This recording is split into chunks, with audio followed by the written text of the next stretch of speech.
ہاں جو کونڈے کھا کھا کے، تیجے کھا کھا کے، اور جتنے مردے مر رہے ہیں سب کا ایصال ثواب یہ کھاتا ہے.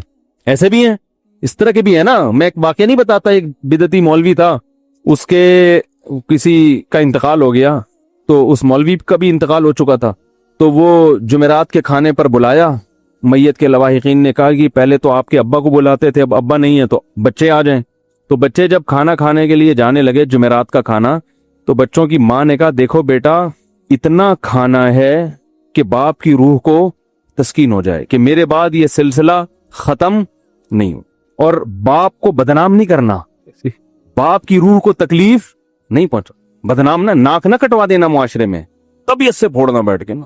باپ کی روح کو خوشی ہوگی کہ آج میں نہیں ہوں تو کوئی مسئلہ نہیں ہے، مفت کھانے والے میرے بچے ہیں الحمدللہ. تو بچوں نے ماں کی نصیحت یاد آئی، شروع کیا. یہ لطیفہ ہمارے نانا ہمیں سنایا کرتے، خود بھی مولوی تھے وہ ٹھیک ہے نا، مسجد کے امام تھے، اللہ مغفرت فرمائے. بچوں نے طبیعت سے پھوڑنا شروع کی، کھاتے کھاتے کھاتے کھاتے ادموئے ہو گئے نا، چلا ہی نہیں جا رہا ان سے. اماں کی نصیحت یاد آ رہی ہے. تو بالآخر یہ حالت ہو گئی کہ دو بندوں کے کندھوں پہ سہارا لے کے گھر آ رہے. ماں نے دیکھتے ہی چترول لگانا شروع کر دی، کہہ رہے ناک کٹوا دی نا، باپ کی روح کو تکلیف دی. بچے کہنے لگے اماں اتنا تو کھا لیا کہ چلا نہیں جا رہا. کہہ رہی کمبختو، تمہارے باپ کو اسٹیشن پہ رکھ کے لے کر آتے تھے ہیں اور تم چل کے آ رہے ہو. اس کو تو لٹا کے لاتے تھے، 4 آدمی اٹھا کے لا رہے ہوتے تھے اس. تو نبی صلی اللہ علیہ وسلم نے ایک یہودی عالم کو تانا دیا، وہ اسلام پہ اعتراض کر رہا تھا، باتیں کر رہا تھا. آپ نے تانا دیا کہ کیا تورات میں نہیں لکھا ہے کہ اللہ کو موٹے توند والے عالم سے نفرت ہے؟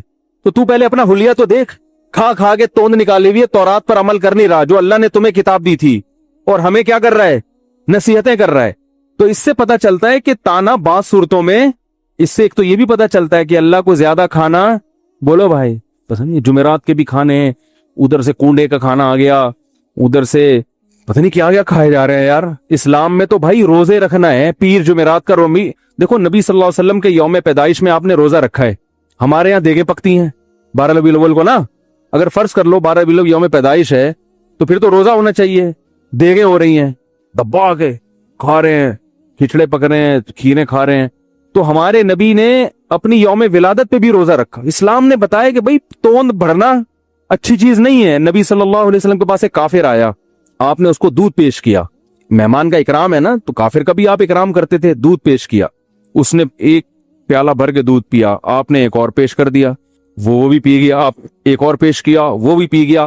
7 پیالے بھر کے اس نے دودھ کے، اور پیالہ بھی اس زمانے کا ہوتا تھا. 7 پیالے بھر کے جب 8واں پیش کیا، اس نے کہا سیر ہو گیا اور حاجت نہیں. اس دودھ کی برکت تھی، نبی کے اکرام کی برکت تھی، کلمہ پڑھ کے مسلمان ہو گئے. اگلے دن دوبارہ آیا، کوئی آپ نے اسے کم کھانے کی ترغیب نہیں دی. ابھی تو اسلامی تعلیمات اس نے بیچارے نے سیکھی نہیں ہے نا، ابھی تو کلمہ سیکھا ہے، نماز دیکھی ہوگی. اگلے دن دوبارہ آیا، آپ نے پھر اکرام کیا. اسی طرح بھوکا تھا، آپ نے اسے دودھ کا ایک پیالہ پیش کیا، پی گیا. وہ دوسرا پیالہ پیش کیا، فرمایا رسول اللہ سیر ہو چکا ہوں، اب حاجت نہیں ہے. آپ نے اس موقع پر ارشاد فرمایا المؤمن یأکل فی معن واحد والکافر یأکل فی 7 امعاء. کافر 7 آنتیں بھرتا ہے پیٹ کی، اور مومن 1 آنت بھرتا ہے. 1 آنت میں مومن کیا ہو جاتا ہے؟ مومن چٹورا، سمجھ رہے ہو نا؟ چٹورے سے میری مراد ہے پھوڑنے والا. ایک تو چٹنی کباب کھانے کا شوق ہوتا ہے، وہ نہیں، پھوڑنے والا نہیں ہوتا. کھائے جا رہا ہے، کھائے جا رہا ہے، کھائے جا رہا ہے. آج ہمارا مذہب کیا ہے؟ کھانا مذہب ہے. بارات کے کھانے الگ کھائے جا رہے ہیں، حالانکہ اسلام میں ولیمہ بارات نہیں ہے. اور پھر مردوں کے تو اللہ کی شادیوں پہ اتنا نہیں کھایا جاتا جتنا مردوں پہ کھایا جاتا ہے. بھائی وہ میت کہے گی جب میں دولہا بنا تھا تو اتنا میرے ابا نے نہیں کھلایا تھا، یہ میرے نا رشتہ داروں نے. جب میں مرا ہوں تو لنگر ہے کہ ختم ہونے کا نام لے ہی نہیں رہا، جو بھی آ رہا ہے کھا کے. اور لوگ کہتے ہیں کھاؤ، یہ کھانا بہت برکت والا کھانا، اس کو کھانا ضرور ہے، آپ نے کھانا ضرور ہے. تو کھا کھا کے ہمارے حضرت ایک شعر پڑھا کرتے تھے کہ ہم فراق یار میں، اصل شعر پتہ ہے کیا ہے؟ ہم فراق یار میں گھل گھل کے، وہ کیا ہے یار؟ اصل شعر کچھ اور ہے کہ ہم یار کی جدائی میں نا گھل گھل کے کمزور ہو گئے، مر گئے، یہ ہو گیا. ہر فرمایا کرتے تھے آج کل الٹا چل رہا ہے. نبی کی محبت میں نا، یار کے فراق میں، ہم فراق یار میں گھل گھل کے ہاتھی ہو گئے. محبوب کی محبت میں موٹے ہو رہے ہیں، اتنے گھلے